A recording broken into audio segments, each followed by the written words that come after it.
Vamos rapidamente, né, porque eu acho que é um tema tão profundo, tão gostoso, né? E eu acho que Deus tem muito para falar. Eu gostaria de trazer 2 textos bíblicos. Está lá em Salmos 127 e depois Efésios 6, de 1 a 4. Vamos abrir lá em Salmos 127. Vamos ler esse texto e depois o de Efésios. Vamos juntas?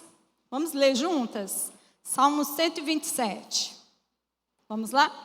Se o Senhor não edificar a casa, em vão trabalha os que edificam. Se o Senhor não guardar a cidade, em vão vigia a sentinela. Inútil vos será levantar de madrugada, repousar tarde, comer o pão que penosamente granjeaste. Aos seus amados ele o dá enquanto dormem. Herança do Senhor são os filhos, o fruto do ventre, seu galardão. Como flechas na mão do guerreiro, assim os filhos da mocidade.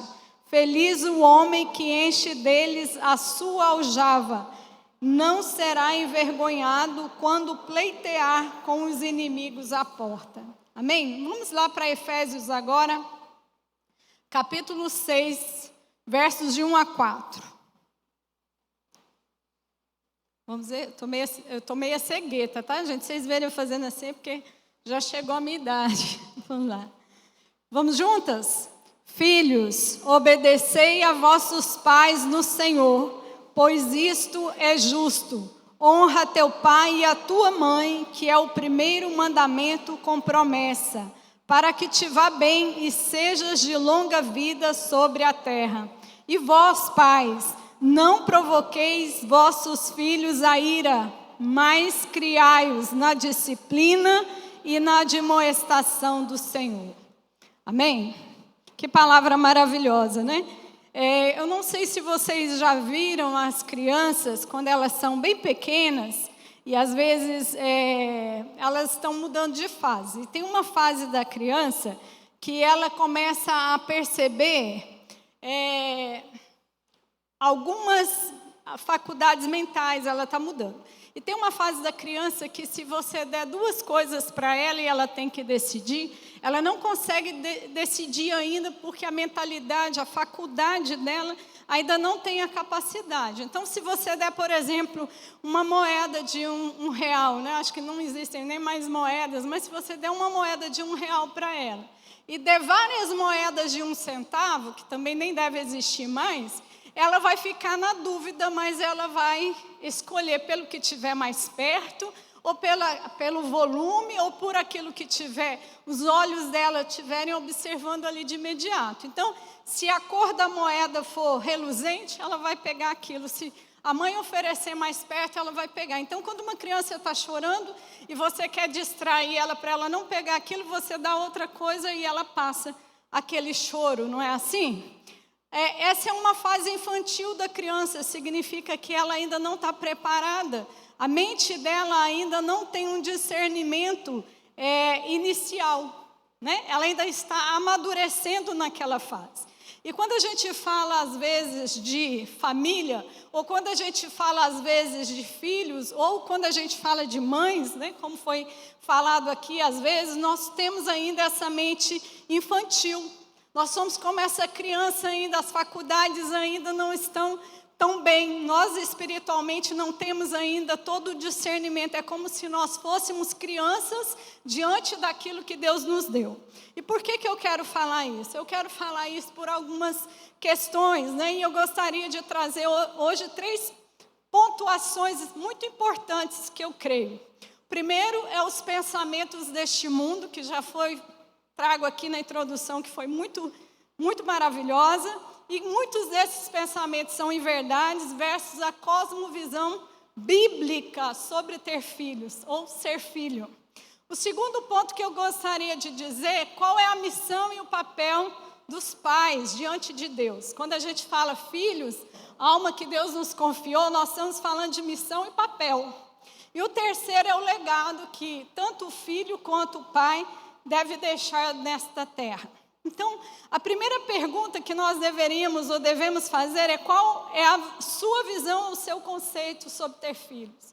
A sua visão ou o seu conceito, o que você pensa sobre ter filhos, é uma visão, é uma perspectiva bíblica, centrada na vontade de Deus, conforme aquilo que Deus concebeu?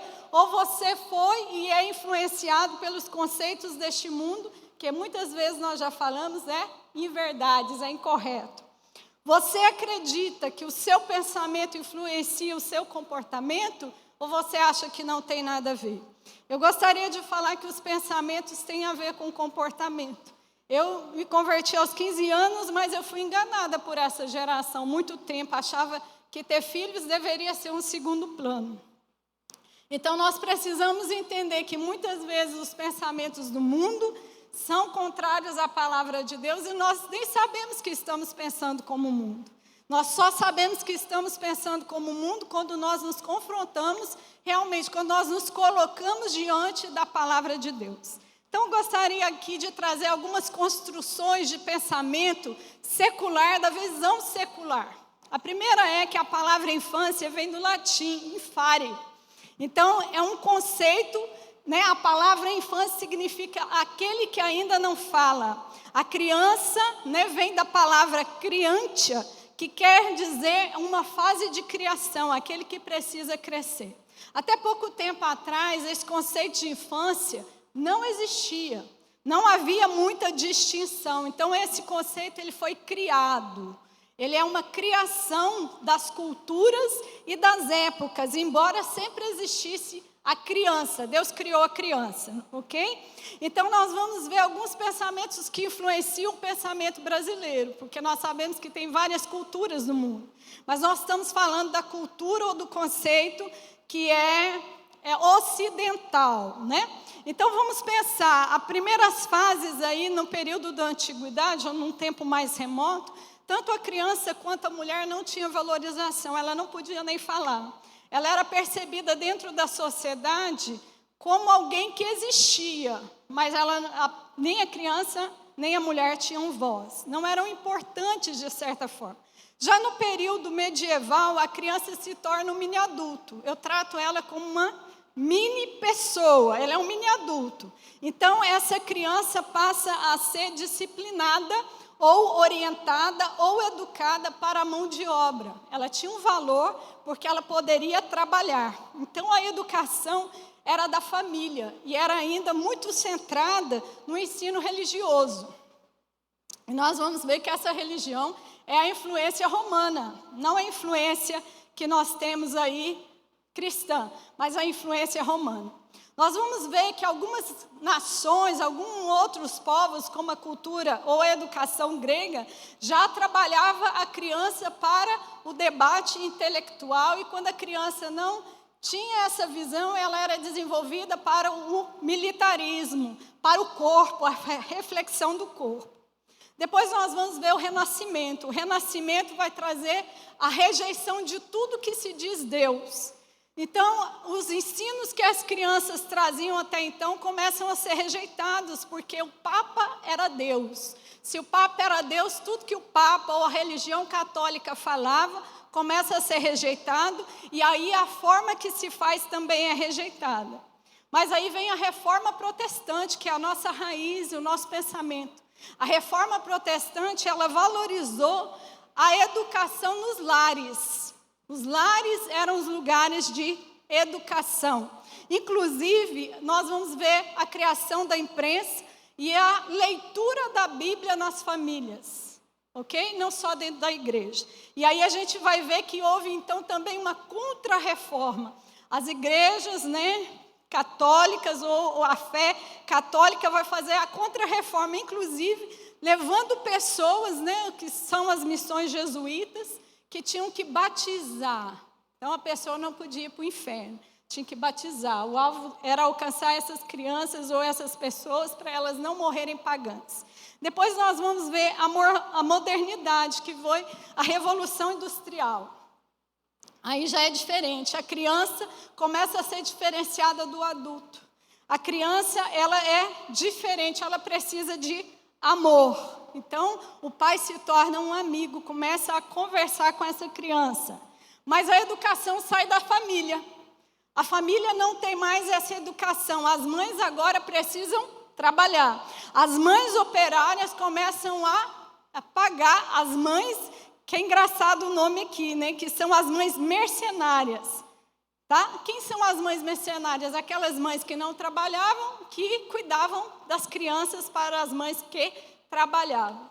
Aí nós vamos ver que foram a criação das escolas, dos abrigos, das creches. Por quê? Porque muita mãe fora de casa e as crianças eram abandonadas, saía a roda dos excluídos. Então começou-se com uma visão cristã, entre aspas, não só evangélica, mas católica, a tomar essas crianças. Então, qual era o objetivo de ensinar as crianças? Ainda o trabalho. Mas agora não só o trabalho, mas a ciência. A pessoa tinha que ser bem preparada para tudo o que viesse à sua frente. Inclusive ser próspera.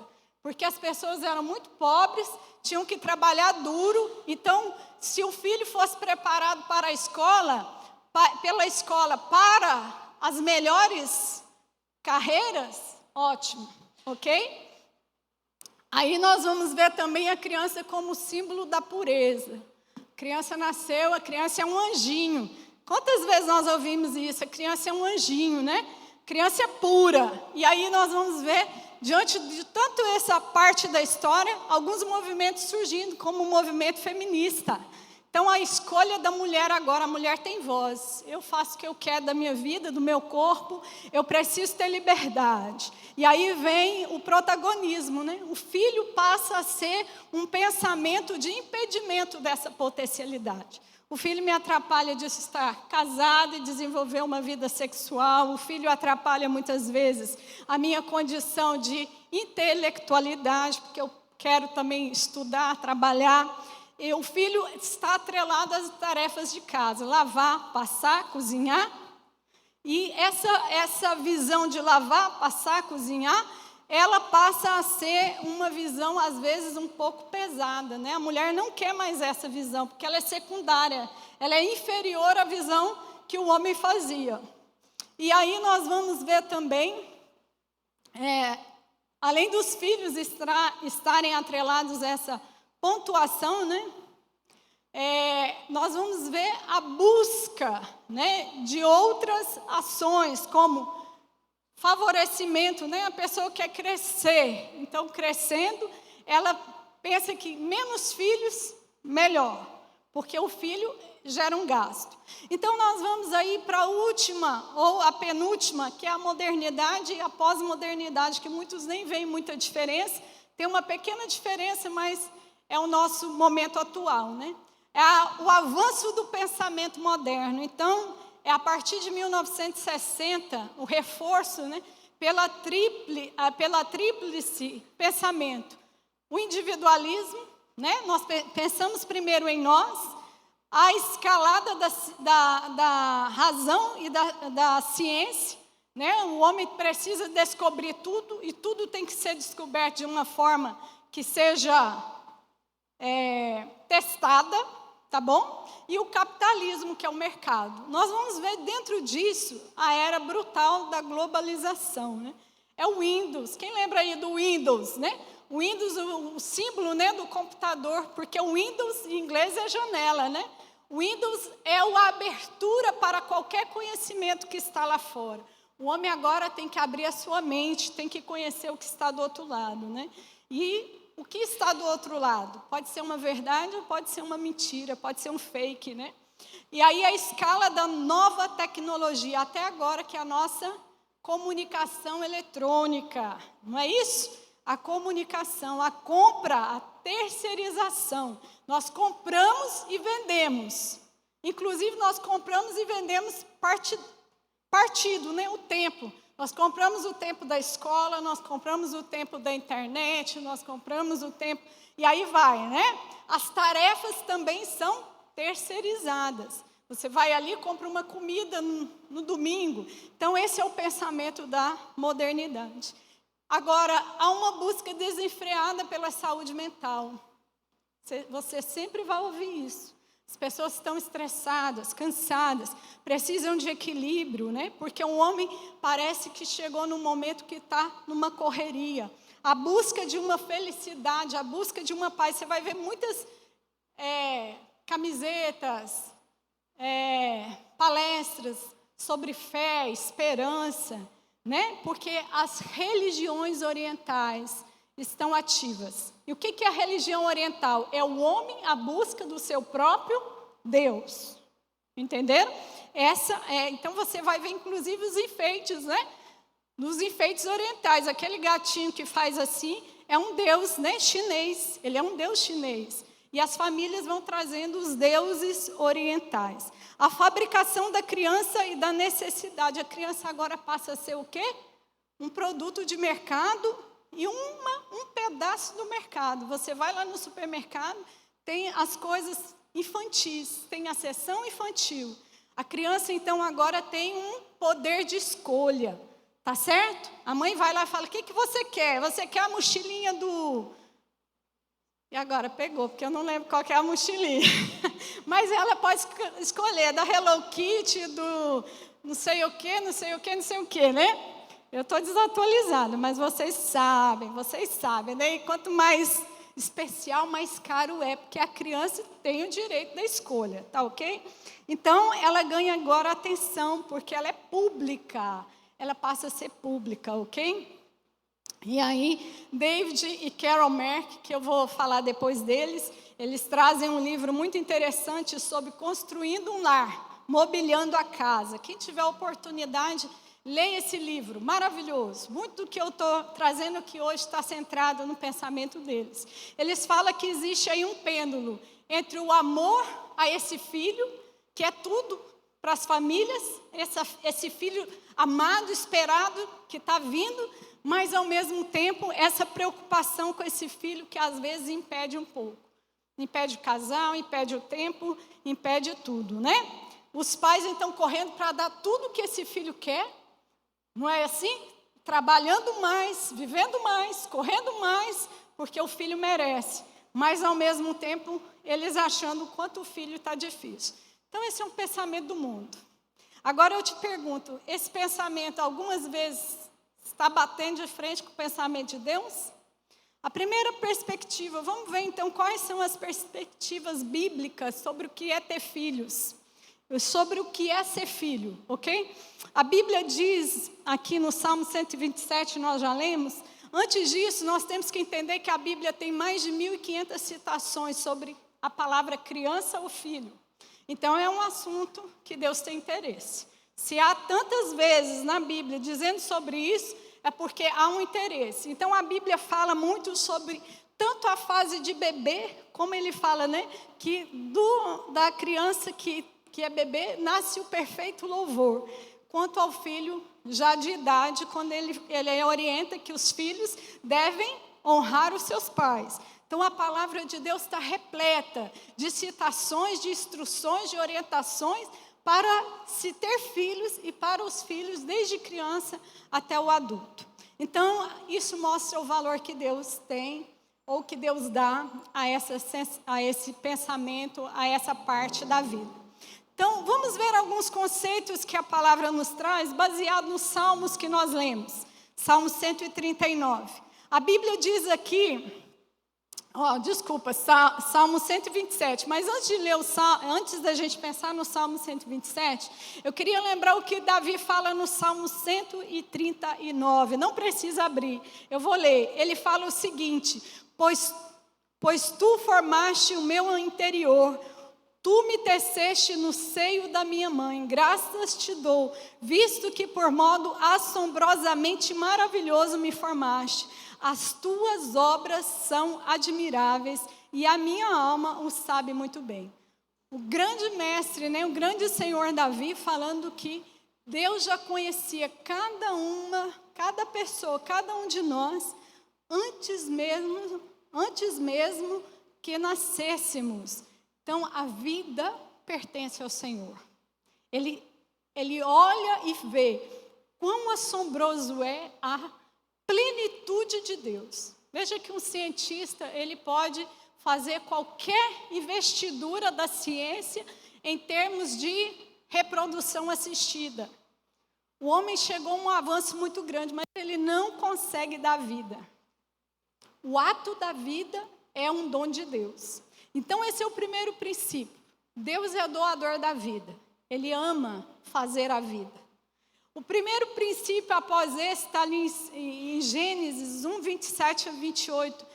Quando nós pensamos na criação, nós sempre temos que voltar lá em Gênesis 1, 27 e 28. É uma pequena parte que diz o seguinte: criou Deus, pois, o homem à sua imagem, a imagem de Deus os criou, homem e mulher os criou, e Deus os abençoou e lhes disse: sede fecundos, multiplicai-vos, enchei a terra, sujeitai-a, dominai sobre os peixes do mar, sobre as aves do céu e sobre todo animal que rasteja pela terra.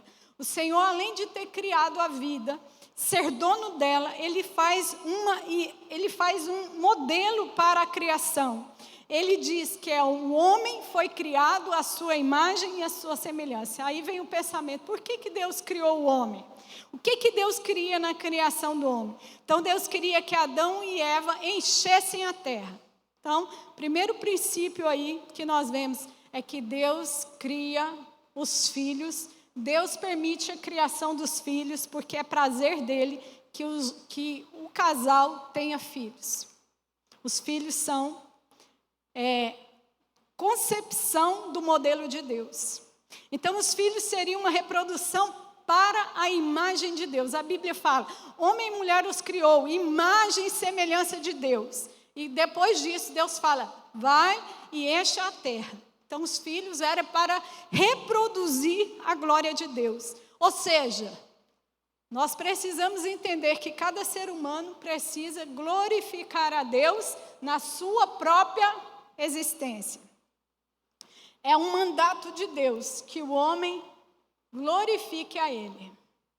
E aí nós vamos ver, claro, né? O Senhor traz aqui também uma ênfase missionária. Quando Ele diz ao homem: vai, encha a terra, Ele está dizendo ao homem que todos os povos, ou todas as pessoas que viriam após Ele, teriam chance de glorificá-lo. Por isso, primeiro, derrubando aí o primeiro pensamento, né, que nós vemos, quando nós pensamos que as famílias têm diminuído, né? Aqui não estou falando para todo mundo ter 10 filhos, mas quando nós pensamos aqui o quanto as famílias têm diminuído, nós estamos pensando que muitas pessoas estão deixando de glorificar a Deus tendo filhos. E a palavra de Deus diz dessa ênfase missionária. Infelizmente, também no Gênesis, nós vamos ver o pecado, né? O pecado vai reinar lá em Gênesis 3. Agora já não é mais a visão da glória de Deus. O homem deixa agora de refletir a glória imediata de Deus. Por quê? Porque o pecado vem e distorce a presença e a glória de Deus. Diante disso, então, agora qual é a visão de encher a terra? Multiplicar a terra com essa visão distorcida? Não. Agora Deus vai e traz ao homem um pensamento. O homem tem que entender que é pecador. O homem tem que entender que estará diante de Deus, mas longe dele, se não retornar ao caminho.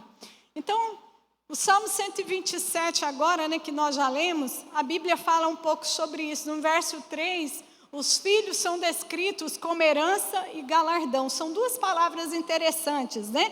Herança e galardão. Eles expressam a ação de Deus em presentear o homem. Olha que coisa interessante. Os primeiros versos vai dizer que o homem está correndo atrás do seu sustento. O homem está se esforçando atrás do seu sustento. Mas os segundos versos vão dizer o quê? Que os filhos são herança espiritual. É interessante a gente pensar isso. Quanto nós estamos como aquelas crianças correndo atrás das coisas mais volumosas, né, do que nós estamos vendo agora e de imediato. Mas a Bíblia fala que o homem pode correr o tanto que quiser, mas se Deus não abençoar a casa dele, em vão vai ser. Mas ele diz ainda nesses versos que os filhos não, os filhos são herança. No verso 4 ele fala que os filhos são flechas na mão de um guerreiro. A flecha, né, é um instrumento de defesa, de proteção. Os filhos são instrumentos de defesa e proteção quando os pais forem velhos. Se os filhos não cumprirem essa atividade, ou se os pais deixam de ter os filhos, quando eles forem velhos, eles estão à mercê. Por isso que nós vamos ver aí que da proteção física, da proteção do socorro, da proteção do conforto, da proteção financeira, da proteção da solidão. Tantas famílias menores e às vezes até famílias sem filhos, e nós vamos ver que o mundo está mais entristecido. Isso é uma das razões, porque os filhos são flechas que protegem contra o inimigo. Aí ele fala que felizes são os que têm filhos da mocidade. Interessante isso também, quem enche deles a sua aljava. O que são os filhos da mocidade? Aqueles filhos que vêm e a pessoa tem ainda condição de se satisfazer na criação e na condução. Você consegue ver os netos, os bisnetos, porque os filhos são continuação da própria geração. Por isso, aquele contentamento que não tem como dizer, né? Você vê uma avó segurar um neto, você vê assim uma carinha assim, né? Parece que a carinha está até... O que é aquilo, né? Que alegria é aquela, né? A avó está toda boba, né? Mas por quê? Porque é a continuação. Quando uma família tem netos, a família não morre. Então, os filhos, os netos, são continuação do legado dos pais. Você já pensou isso? O seu filho, o seu neto está levando o seu nome e a característica que você tem? Você está deixando algo na terra diante disso? Os filhos e os netos são essa herança. E aí aqui ele fala que os filhos são a guarda da integridade dos pais, né? Quando os filhos são flechas que atingem o inimigo, eles são aquilo que destrói, aquilo que vem destruir.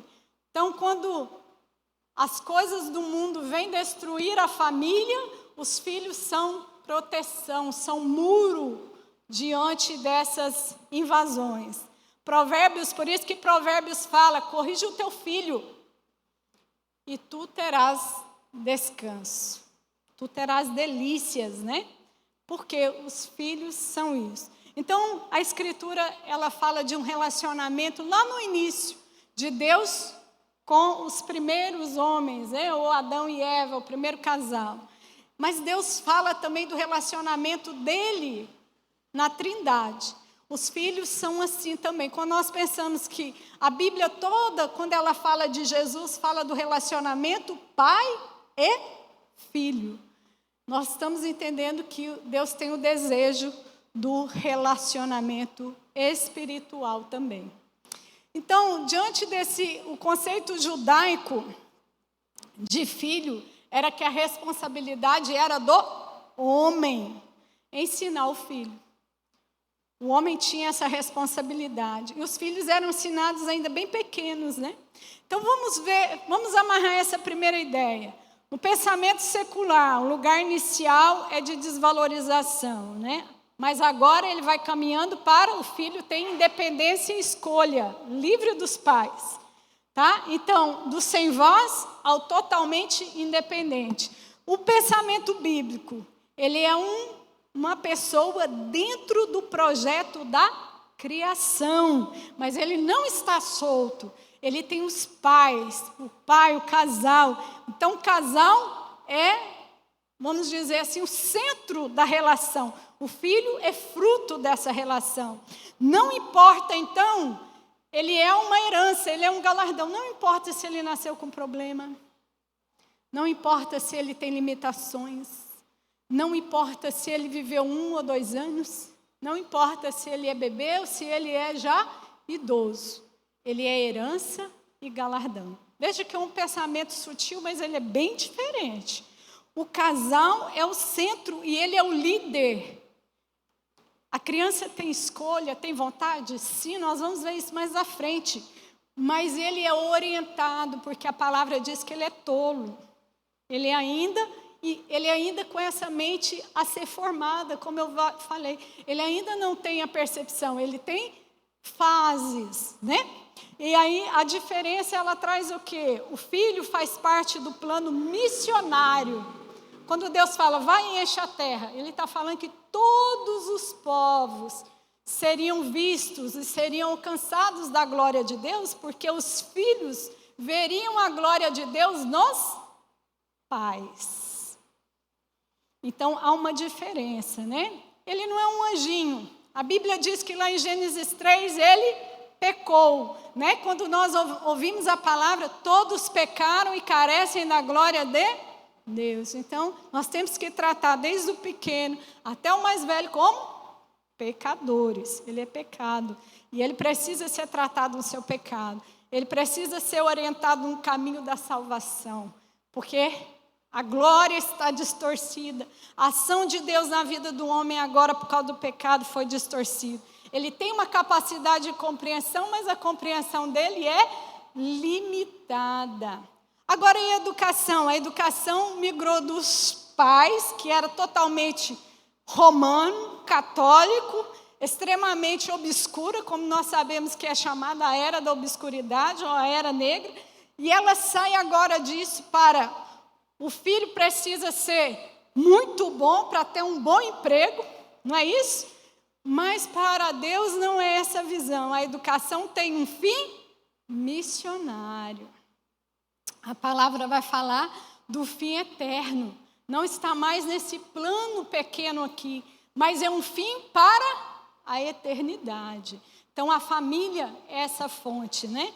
Então não são bens eternos, por isso que a Bíblia fala, os filhos são herança e galardão. Os filhos são flechas na mão do guerreiro, na aljava do guerreiro. Quantas flechas caberiam na aljava? Não sei. Então são consequências eternas. O pai não está ensinando para algo imediato. O pai está ensinando para uma consequência eterna. Os filhos são uma aliança pactual. Vamos ver isso daqui a pouco, porque meu tempo já vai encerrar, mas a gente vai completar esse pensamento. A igreja precisa aplacar a consciência para fugir do inferno. Era isso que as igrejas faziam? Vamos levar para a igreja, vamos batizar para ele não ir para o inferno. Mas o pensamento de Deus não é isso. É a produção de uma busca de um relacionamento. O Senhor chamou para relacionamento. O homem passa por transformação. Então, o alvo era ser parecido com Cristo. Então, Zygmunt Bauman, que é um pensador que não é cristão, mas ele vai falar isso. A sociedade moderna é uma sociedade líquida. O que significa isso? Ela está sempre mudando. Ela se comporta de acordo com o lugar que ela está. Se eu pegar uma vasilha maior, ela vai se adequar àquela vasilha. Se eu pegar uma vasilha menor, ela vai se adequar. O que é esse pensamento? O homem ele está se mutando, se transformando conforme aquilo que ele precisa ou acha que é necessário. Inclusive o amor. O conceito de amor hoje é o que é bom para cada um. Então, na família X, o amor é de um jeito. Na família Y, o amor é de outro. E tudo bem para esse pensamento moderno. Mas para Deus, Ele diz que é um conhecimento testado. Há uma lei. Deus traz uma lei, ok? Então, essa é uma diferença que faz muita diferença. O pensamento não é líquido. Nós temos princípios arraigados. Então, o segundo ponto aqui é a cosmovisão bíblica. Então, diante de tudo isso que nós falamos, qual é a missão? Qual é o papel dos pais? Qual é a missão? Qual é o papel dos pais? Nós vamos pensar agora, então, justamente no que nós falamos no segundo texto, quando Paulo vai falar o quê? Pais, criai vossos filhos na disciplina e na admoestação do Senhor. Ali ele está falando de papel e de missão. Se você é pai, se você é mãe, você tem um papel, você tem uma missão. Você precisa entender qual é o seu papel e qual é a sua missão.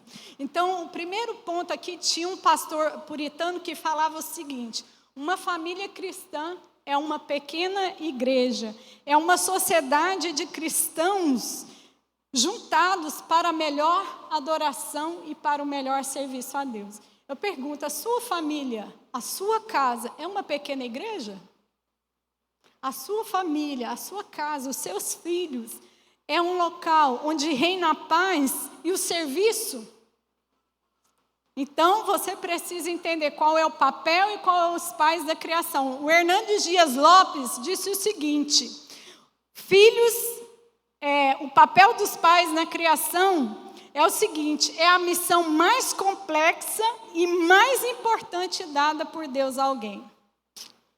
Olha o que o Hernandes Dias Lopes falou. Inclusive, ele disse o seguinte, que é mais fácil as pessoas serem bem-sucedidas em suas carreiras do que serem bem-sucedidas quando se fala de maternidade e paternidade. Por quê?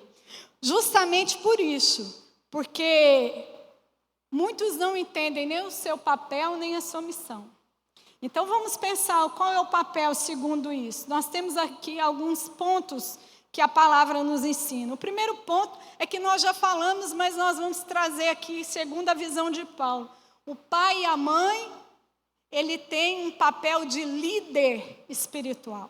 Não é amigo. Um pai e uma mãe são amigos dos filhos, mas não é esse o papel. O amigo ele vai ter lá no mundo. Quando ele tiver 12, 13 anos, ele vai ter um monte de amiguinho lá. Inclusive, um você vai ter que mandar embora, né? Filho, esse daqui não está muito não. Vai, bora. Mas o que acontece? O pai não é só um amigo. O pai também não é só um provedor, que você tem que trabalhar o mês inteiro para comprar o tênis do filho. É ótimo o tênis do filho, mas não é isso que é o seu papel. A Bíblia fala que a missão do pai, a missão da mãe, que nós estamos falando mais para mães do que para pais hoje, né? A missão da mãe e do pai é ser um líder espiritual. É aquele relacionamento que Deus chamou lá em Gênesis. Olha, reflita a glória de Deus. Deus está te chamando para refletir a glória dele. Esse é o papel. Agora, e a missão? A missão é você levar esse filho também a ser um adorador. Veja bem, não é um filho que vai à igreja. Tem muita diferença aqui. A igreja ensinou há muitos anos atrás que o filho não podia morrer pagão, tinha que ir para a igreja. Mas esse é um pensamento mundano, infernal, errôneo, pecaminoso, porque muitos dentro da igreja não irão para o céu. Então, talvez você tenha trago seu filho na igreja, mas seu filho ainda não é um adorador. Você, então, não está cumprindo nem o papel, nem a missão. Consegue entender isso? Porque o fato não é apenas vir à igreja. O fato é que você precisa trazer a glória de Deus para que ele seja um adorador. E reflita essa glória. E essa glória tem que ser expandida a todos os povos, aonde ele estiver. Então, aqui vamos caminhar mais rapidinho para a gente fechar esse pensamento. O chamado de Efésios 6,4 é um chamado de construtor. Deus já pensou isso aí, né? Deus te chamou para ser uma construtora, né? Um arquiteto, um pedreiro, uma liderança, um pastor, um pastoreio. A palavra aqui, quando Deus traz, quando Deus ordena a criação se multiplicar, para que haja mais adoradores, é que haja uma função, uma ação em cima dessa criança. E David Merkel, né, que eu já falei aí, ele vai falar que isso se chama sacerdócio. Ser pai e ser mãe é um sacerdócio, é um pastoreio. A sua família é um pequeno rebanho. E aí, o sentido é discipular. Pai e mãe, o sentido da missão é discipular. Mas o que é discipular? Foi a palavra usada por Jesus com os 12, né? 12 homens que se tornariam apóstolos. É pegar essa pessoa, chamar para perto, falar para ela, fazer com ela, ensinar ela, caminhar com ela, inclusive almoçando, acordando, jantando. Depois que ensinou, exortar naquilo que está errado e falar agora, vai e faça igual. Discipular é fazer pequenos discípulos. Foi a palavra que Jesus trouxe, e David Merkel, que é esse que eu falei, mobiliando a casa, compre ele, maravilhoso, ele vai falar isso. O papel do pai é o discipulado. E aí a gente, outra palavra muito interessante que ele traz aqui, né? E a Elise Fitzpatrick, ela vai falar o seguinte, né? Ela tem Mulheres Aconselhando Mulheres. Esse livro também é maravilhoso. Ela fala sobre o papel, que aí esse discipular é falar ao coração. Trazer ao coração. Esse primeiro texto aqui, em Efésios, né, o Senhor está falando aos homens. Homens, criai vossos filhos. Lembra lá da cultura judaica, o homem tinha um papel. Hoje, infelizmente, os homens estão desfigurados. E às vezes a própria mulher desfigura esse homem, né? Então, assim, só que em termos de igualdade de valor, igualdade de papéis, não tem nada a ver. O valor diante de Deus, o papel do homem e da mulher é o mesmo, mas a responsabilidade e a competência de cada um é diferenciada. Então, quando Deus fala ao homem, Ele está falando ao homem que cria os filhos, mas também serve para as mulheres, e as mulheres devem incentivar os próprios pais a terem essa visão que ele tem responsabilidade na criação. A gente vai ver que é um pensamento de lá, a mulher tomou o domínio do próprio corpo, da própria escolha, da própria vontade. Muitas mulheres hoje veem os filhos como peso porque estão sozinhas na criação. E isso se torna um peso, porque não é dividido a capacidade financeira, não é dividido a capacidade emocional, porque filho não tem férias, né? É uma bênção, não é? Mas não tem férias nem feriado, né? Você pode mandar para a sogra, para o sogro, mas não tem férias. Então a Elise, ela vai falar isso. É preciso falar ao coração. E o que é falar ao coração? É contar sobre o pecado. O que é falar sobre? Falar ao coração? Falar sobre o pecado. Hoje nós falamos tantas coisas, mas não falamos sobre o pecado. Falar sobre o pecado é mostrar para a pessoa, para o filho, que ele pode ou deve ou está longe de Deus, se ele continuar naquele caminho. Então, se ele não compreender que ele é um pecador, ele jamais será um adorador. Ele jamais será um filho de Deus. Então, o pastor Ricardo Barbosa fala o seguinte: Deus não tem netos, Deus tem filhos. Interessante essa frase, né? Pastor presbiteriano fala o seguinte: Deus não tem netos, só tem filhos. O que significa isso? Cada um precisa ter a sua própria experiência, entendendo que é pecador, está longe de Deus. Quem vai direcionar o filho a entender que ele é um pecador? Os pais. Mas essa frase também lhe diz o seguinte, ela não é completa. Porque nós temos e cremos na aliança, na família da aliança. Ou seja, aquele pai ou aquela mãe que crê que Deus existe, que ama a Deus, ele trará o seu filho ao conhecimento desse Deus. Por quê? Porque ele sabe que Deus fez uma aliança. Então, Deus é Deus de gerações. Deus não é só Deus do pai ou só da mãe, mas é um Deus de gerações. Então, por isso que a palavra fala, ensina a criança no caminho que deve seguir, ainda quando for velho, não se desviará dele. Não significa que se você trouxer o filho à igreja, se você falar, ele vai ser salvo. Não é isso. Significa que se você discipulá-lo, vai ser muito difícil um dia ele não querer essa salvação, porque ele entendeu que ele é pecador. Ele dá um exemplo muito interessante. Você caminha com alguém e você ensina aquele caminho. Quando a criança ainda não tem discernimento, o que ela vai fazer? Ela vai olhar para os lados e vai se distrair. O pai tem que fazer o quê? Vem cá, aqui é o caminho, olha para frente. E está andando. O filho não consegue ainda ir sozinho, mas com o tempo ele já consegue andar junto com o pai, sem o pai, mostrar tudo, porque ele já conhece um pouco. Ao ponto que, na medida que for caminhando, aquele caminho já é de cor. Ele tem em mente aquilo que o pai falou. Ele sabe do perigo, ele sabe que se ele desviar, ele pode se machucar. Esse é o sentido, né? É o modo certo. Então, se você vai construir uma casa, não tem como você levar uma batedeira. Você tem que levar a ferramenta certa. Quando você vai construir uma casa, você tem que levar a pá de pedreiro.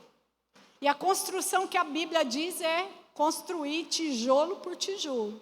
Então, você tem que usar a ferramenta certa. E qual é a ferramenta certa que a palavra nos diz? A própria palavra.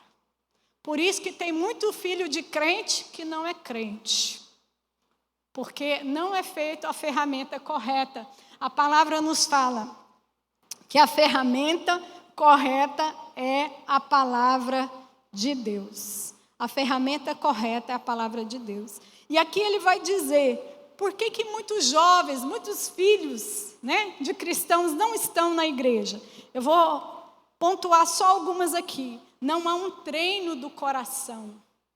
O coração não foi treinado para isso. O coração não foi direcionado. Então, uma educação cristã focada em homens, não na palavra. Então, quando o homem cai, o filho também cai.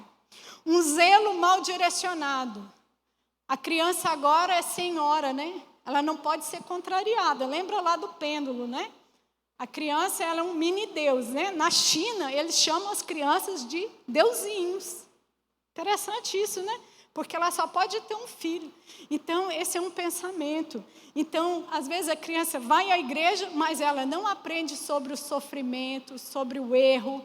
Quando alguém vai falar, ou admoestar, ou advertir, ela não aceita, porque ela é senhora, ele é senhor. Como alguém que é senhor e senhora vai ser advertido? Então, ela não foi treinada o coração. Às vezes você pergunta, você vai para o céu? Às vezes, filhos de muitos cristãos não sabem dizer, não tem conhecimento profundo da palavra de Deus. Mas é necessário. O último ponto aí que Efésios traz para nós.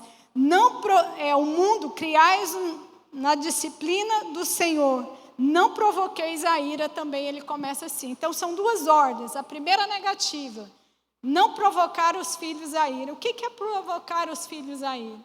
É ensinar a eles uma coisa que você não é.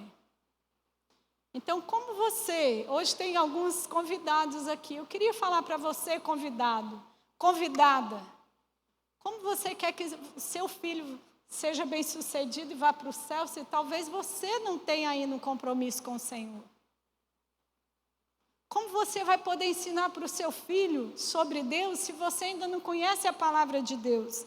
A Bíblia fala que é necessário que o pai ensine, sentado, andando pelo caminho. Ele precisa conhecer para ensinar. A primeira pontuação é que ele conheça. Então, Hernandes Dias Lopes vai falar sobre isso, a incoerência e incongruência. O pai não vive aquilo, e isso provoca a ira. A falta de clareza, pai inconsistente naquilo que fala, a rigidez ou a permissividade. Ou o pai tem muita regra, ou o pai não tem regra nenhuma. A comparação. Como eu recebo filhos magoados com pais, porque às vezes são 2, 3 filhos e o pai sempre o comparou na vida, né? Então a Bíblia fala sobre não levar os filhos à ira. Às vezes o pecado leva o filho à ira, porque o pai fala, não minta, meu filho, mas o pai vive mentindo, né? A mãe fala, vai na igreja, mas a mãe acha que é bobagem pagar o retiro espiritual. A mãe não, né, tem um trabalho da igreja, a mãe não vai. Então, fala, vai orar, mas a mãe nunca orou, nunca teve uma disciplina. E aí a palavra de Deus fala, isso é incoerência. O segundo, ele fala aqui, a ordem positiva, crio na admoestação e na disciplina. O que seria isso? Criar é uma ideia de nutrir, dar comida todo dia. Como nós falamos também, construir, instruir, é uma ideia de construir um edifício. Tem um planejamento, tem um plano, tem um potencial para fazer. E você tem um objetivo com aquilo. Não é aleatório, é intencional. Então, aqui o que a Bíblia está dizendo ao pai e à mãe é que na criação você tem que ter uma intenção. A intenção de mostrar quem é Deus, qual é a obra de Deus, qual é a vontade de Deus. Não é se no domingo tiver uma programação, vou levar. É intencional, é constante, é todo dia. E ele fala aí de duas formas: a disciplina e a admoestação. A admoestação é a conversa, correto? A disciplina é o rigor mais físico, mas tem uma diferença. A disciplina, ela precisa ser feita sempre que a criança precisa observar novamente o caminho, ou o adulto.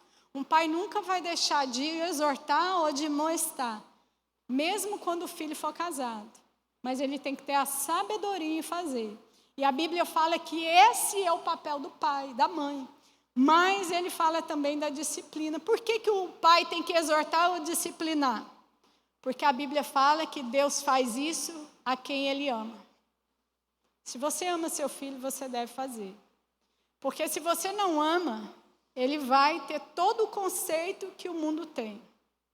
Mas se você o ama, você faz. Então, aqui, alguns pensamentos, nós não temos mais tempo, mas alguns pensamentos. A instrução é o discipulado de forma formal e de forma informal. Quando você está dentro da igreja, quando você está fora dela, quando você está levando a criança para a cama, fazendo uma oração, mas quando você abre a Bíblia e fala para ela, ou quando você fala, vamos orar que esse mês não dá para comprar mais nada, Deus tem que suprir o nosso orçamento familiar. Você está ensinando para ela que todo o dinheiro vem de Deus. Então há uma forma formal, que você intencionalmente abre a Bíblia e mostra, mas há também uma ação informal, com as suas ações, quando você diz para ele, olha, nós temos que orar pelo missionário e nós vamos ofertar tanto pelo missionário. Você está ensinando a ele. E a Bíblia diz que são palavras, ações, atitudes, né? A última pontuação aqui é que a Bíblia fala que o pai e a mãe são os pastores desse pequeno rebanho. É comparado à igreja. Quando nós olhamos para um pastor, ele tem uma função dentro da igreja, ordenar as ovelhas. A função dos pais também é ordenar essa família. E como é? Criação de heróis bíblicos, criação de heróis cristãos. Por isso a importância dos líderes. Por isso a importância de formar novas lideranças. Amanhã a gente vai falar sobre isso. A intervenção e a disciplina não é para desabafar quando a mãe está com raiva e já gritou 10 vezes para o menino, fica quieto. E o menino está pulando lá, né? E a mãe já com raiva vai lá e disciplina. Isso não é disciplina, isso é raiva, isso é ira. Você precisa orar sobre isso. O que é disciplina? É quando a criança está em pecado, fazendo pecado, e aquele pecado vai gerar morte na vida dela. E você a chama, e você diz para ela o que ela está fazendo contra a vontade de Deus. Você diz a ela por que ela vai ser disciplinada, porque você a ama, e ela está fora dos padrões. E você diz a ela como se reconciliar. Porque o pecado não é o fim, a graça é o fim. Por isso que a disciplina apenas para a punição física não é bíblica. A disciplina bíblica é o pastoreio. Vem cá, meu filho. Então, aqui é um exemplo bem interessante. O filho está pulando, quebra aqui. Você fala, meu filho, já não te falei para você parar? Mas o filho continua, ele está desobedecendo. Aí, o que você faz? Filho, vem cá, vamos conversar. Então, aqui traz alguns sentimentos, né? Sentimento de que o filho precisa ser trabalhado no coração, não no comportamento. Porque se você bater, ou se você brigar, e o comportamento continuar, o pecado ainda está instaurado no coração dele. Mas se você trabalhar o coração. Então, eu vou concluir, que eu já passei bem da nossa parte, mas o terceiro ponto, que é bem simples, somos incapazes mas cheios de graça. Quando Deus fala, criai os filhos na disciplina e no amor e na admoestação do Senhor, que a admoestação também não só é brigar, mas chamar a uma palavra de amor, Ele está dizendo para você que você não é capaz, mas no Senhor você pode. No Senhor há possibilidade de você pastorear, trazer. Aí a gente volta lá no final, lá no começo para fechar. Você tem trocado o que é de valor pelo montante transitório? Você tem trocado a herança que Deus te deu por as coisas desse momento que vão ficar aqui? Os filhos não são um troféu que você vai falar, olha, meu filho é médico, o meu filho é doutor, o meu filho é juiz, o meu filho... O Senhor vai te perguntar, você cumpriu o papel e a missão que eu te dei? Seu filho é um adorador? Ele usa a profissão dele para me glorificar? Ele vai à igreja porque ele está servindo? Ou ele vai à igreja para não ir para o inferno? Ou você tem se esforçado muito para ele ser como aqueles de antigamente, ser um bom profissional e ganhar tudo que esse mundo pode dar? E ele vai perguntar, eu te dei graça. Com o presente da maternidade, Deus dá outro presente, a autoridade. Já vem junto, pacotinho. Pacotinho, quando nasce lá chorando, ele já dá o pacotinho junto, que é a autoridade.